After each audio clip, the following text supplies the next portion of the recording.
Welcome to Sri Aro Divine Light YouTube channel. Sri Aurobindo on Chinese Aggression Part 2.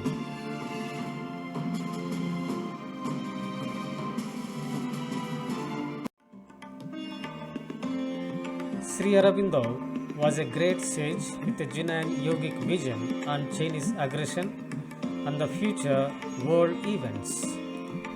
He was a rishi who strived to correct each and every step of India during freedom struggle with his prophetic vision.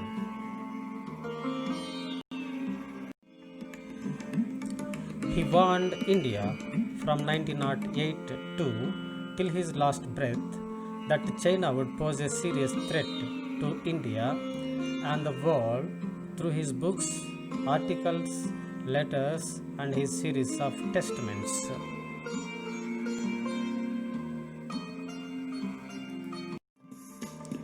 He predicted and forewarned India about the Chinese dominance and its aggression over the world.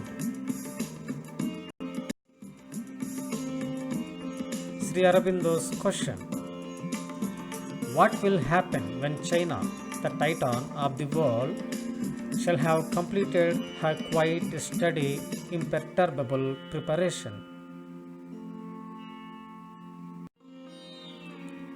In his book, The Ideal of Human Unity, he stressed about the Chinese invasion on India in 1949 as early as 12 years ago and warned our leaders.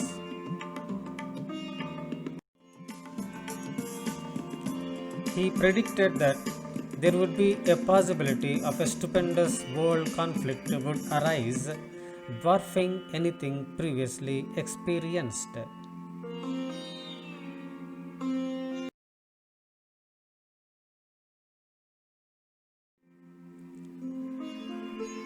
A great age of spirituality.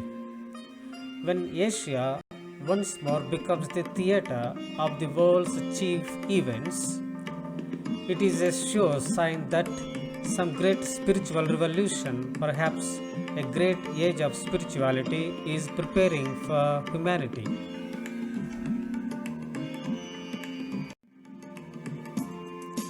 Sri Aurobindo on Chinese Aggression Part 2. In this video, we are going to discuss Chinese aggression and Sri Aurobindo's last testament, American President John F. Kennedy's remarks on Sri Aurobindo's last testament,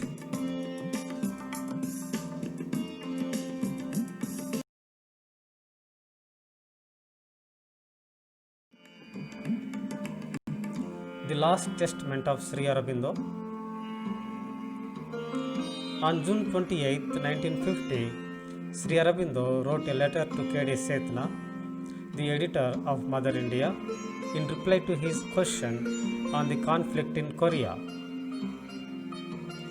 Sri Aurobindo describes the situation there as the first move in the communist plan of campaign to dominate and take possession.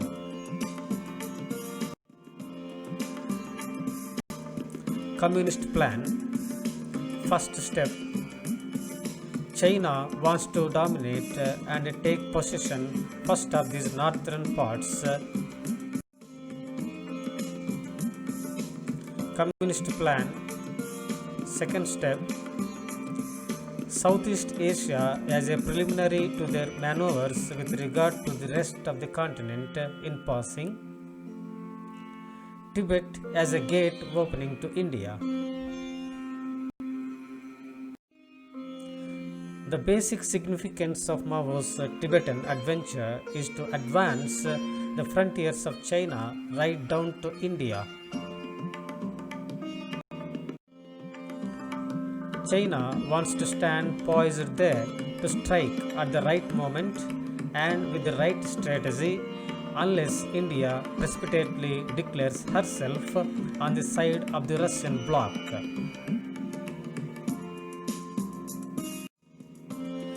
But to go over to Mao and Stalin in order to avert their wrath is not in any sense a saving gesture. It is a gesture spelling the utmost ruin to all our ideals and aspirations. Really, the gesture that can save is to take a firm line with China, denounce openly her nefarious intentions, stand without reservation by the side of USA.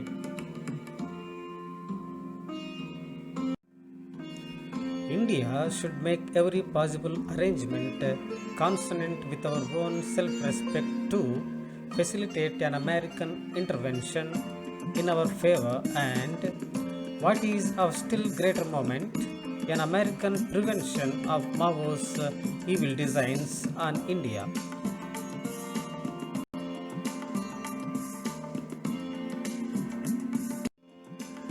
Militarily, China is almost 10 times as strong as we are, but India, as the spearhead of an American defense of democracy, can easily halt Mao's mechanized millions.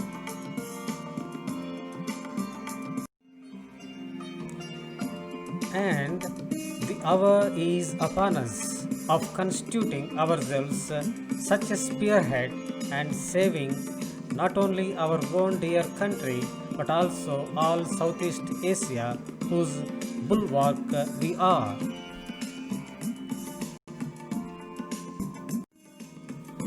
We must burn it into our minds that the primary motive of Mao's attack on Tibet is to threaten India as soon as possible.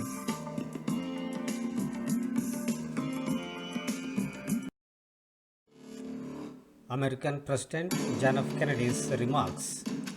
Sri Sudhir Ghosh shares Sri Aurobindo's last testament with President John F. Kennedy.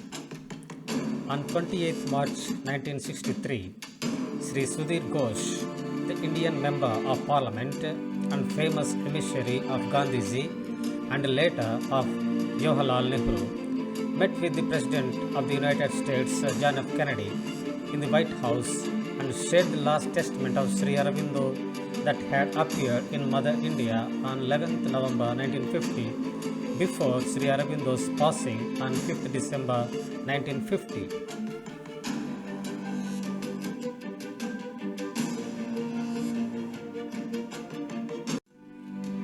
The President read the words of Sri Aurobindo's last testament several times over and said, "Surely there is a typing mistake here. The date must have been 1960, not 1950.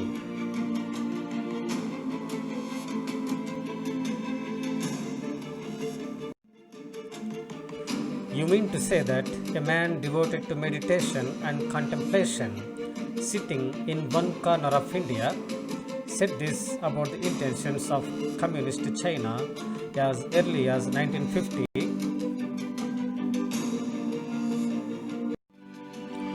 On being pointed out by Mr. Sudhir Ghosh that Sri Aurobindo had passed away in December 1950, Kennedy was somewhat shocked. "So there you are," said Kennedy. "One great Indian, Nehru, showed you the path of non-alignment between China and America, and another great Indian, Sri Aurobindo, showed you another way of survival. The choice is up to the people of India."